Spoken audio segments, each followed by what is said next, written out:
Ako si Beto, siman ako, pero hindi ako mayaman. Samahan niyo ulit ako magluto. Nakabili ako mixed veggies kanina. Ang una kong ginawa ay nagsalang ako nitong itlog ng pugo.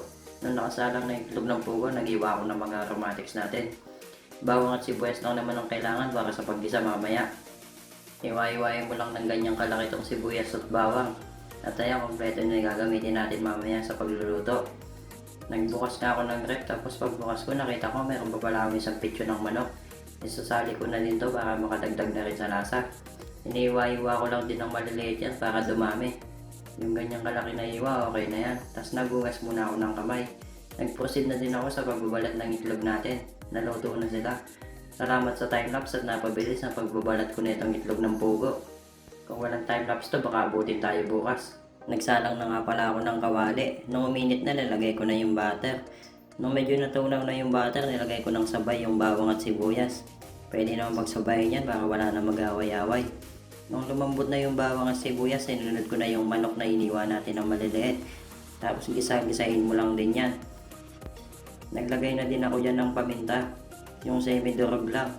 Tapos haluin mo lang din ulit. Kapag ganyan na yung itsura, pwede ka na maglagay ng oyster sauce. Tansyahan lang yan. Huwag mo pakadami, baka masyadong maalat naman. Pagkalagay ng oyster sauce, haluin mo lang din ulit. Pag naluto na yung manok, pwede mo nang ilagay yung mixed veggies na nabili mo sa palengke.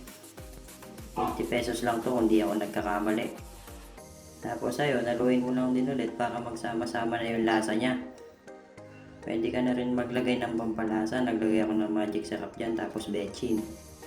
Ang same procedure lang naman to nung niluto kong creamy chop suey nung nakaraan. Naglagay din pala ako ng 4 na taktak na itong Knorr seasoning. Dagdag linamnam din talaga sa niluluto yan.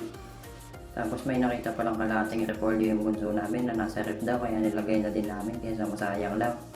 Nung nahalo na lang mabuti, nilagay ko na itong all-purpose cream natin. Yun talaga magiging dahilan kung bakit magiging creamy itong niluluto natin na mixed veggies with itlog ng pugo.